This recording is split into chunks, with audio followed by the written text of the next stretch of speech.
G'day, Peter Sheen again.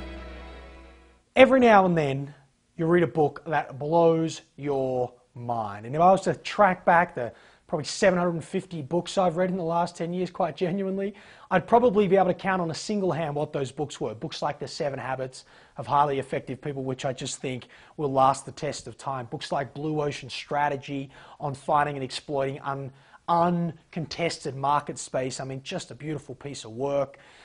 Most recently, though, I read a book by Steven Johnson, who's authored a number of books and is a beautiful writer.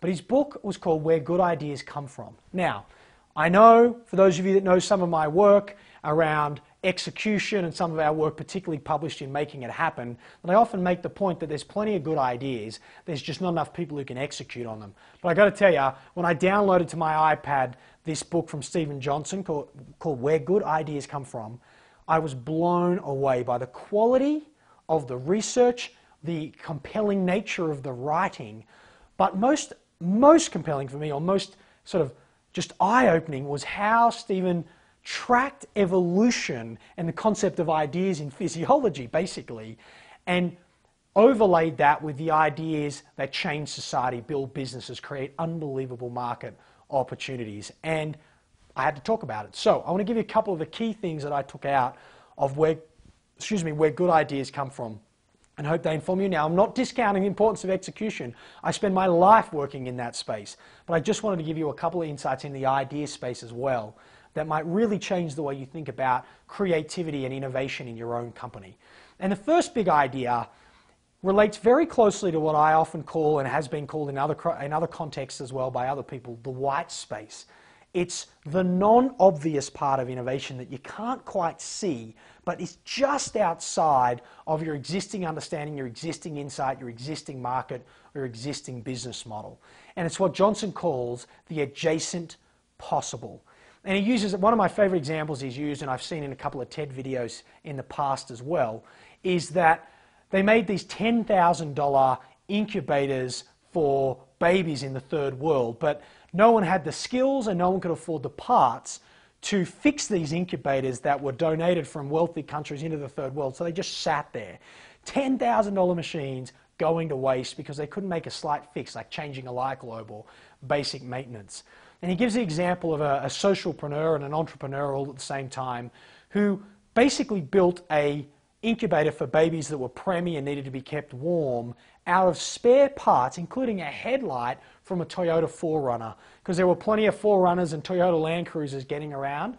They're a pretty common vehicle all over the earth, and that there were lots of people in local communities that could fix it. So what they did was they took core insight, core understanding, core skills that existed in a community and just expanded them outside of the motor vehicle and maintenance of that vehicle in this case, and the parts from that vehicle, just into the adjacent possible, which is, how do I take what I already know? How do I take my core strength? How do I take my relatively narrow understanding and apply it just outside my understanding to create genuine breakthrough? It's what Johnson calls the adjacent possible.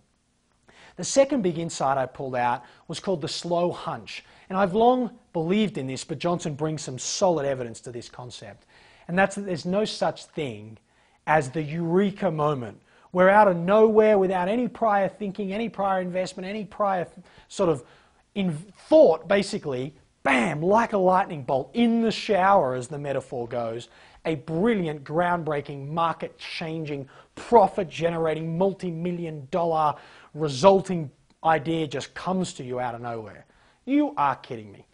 Johnson tracks beautifully how the majority of, not majority, but one of the key sources of great new ideas is a concept he calls the slow hunch, where over time, people just have an inkling towards something, a hunch, to take Steven Johnson's word, towards an idea, a breakthrough, an innovation. And over time, often many years, many journals, many books, many publications, they narrow closer and closer and closer to the insight that sits around this hunch, and then bam, they get it. Now, in the moment, it might feel like a eureka moment, but calling it that discounts sometimes the decades of investment, the 10,000 plus hours that go in to being ready to have that insight. And he tracks Darwin himself and the concept of evolution while also tracking evolution, which is just an elegant piece of writing if I've ever seen one.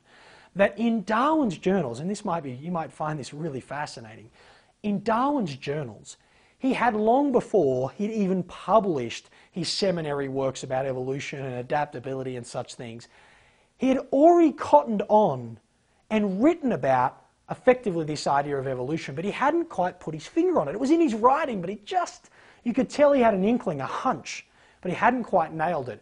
And he was basically unaware, as you follow his writings, of the profoundness of this inkling and hunch that he had, until finally, wham, he kind of settles on it, and the rest is history, so they say. So if you've got this idea, something that, based on your domain expertise, based on your collective experience, you're like, I just think there's something here. Trust that hunch. Dig deeper, explore it, continue to work around it, create connections, explore the adjacent possible, all principles outlined in Steven Johnson's book, Where Good Ideas Come From, and go after that hunch. Because your experience and your expertise is telling you there's something there, and there's a pretty good chance that there is. But the bit that blew my mind in this book, apart from the great writing, was in the conclusion. Johnson tracks 600 years of ideas, and he puts them into boxes based on two criteria: market innovation and non-market innovation. Like, is this just for profit, or is this for development and progression of basically the greater good, or the area of research, the domain, whatever it is. So market and non-market. And individual, as in the sole innovator working on his own, working on her own in a dark room with no exposure to the outside world, and those that are created in a network of scientists, a network of engineers, a network of artists, a network of architects, a network of multidisciplinary people, which turns out to be another principle in the book that you'll be interested in too. That the vast majority of ideas that have shaken the fabric of society, that have moved the earth, came from the non-market networked space. And for those of you that have read Flip, you'll know there's a chapter or a whole section in Flip called To Get Control, Give It Up. And it's this idea of creating innovation by letting go of some of the controlling elements, which sometimes might be market related, or the desire to keep all the benefits to yourselves. Companies like Innocentive, that sprung out of Eli Lilly, or Nine Sigma out of Procter & Gamble, are tapping in to this more networked idea. Now, they happen to also tap into the market idea, which is not entirely in alignment with Steven Johnson's sort of hypothesis here, but it's more than a hypothesis. It's backed by evidence. You've got to check out the conclusion of that book. So, the adjacent possible, the slow hunch, the concept of network, non-market communities, environments where serendipity and connections, other things that Johnson talks about, are brought to life and lead to truly fantastic innovation. Check it out, Where Good Ideas Come From.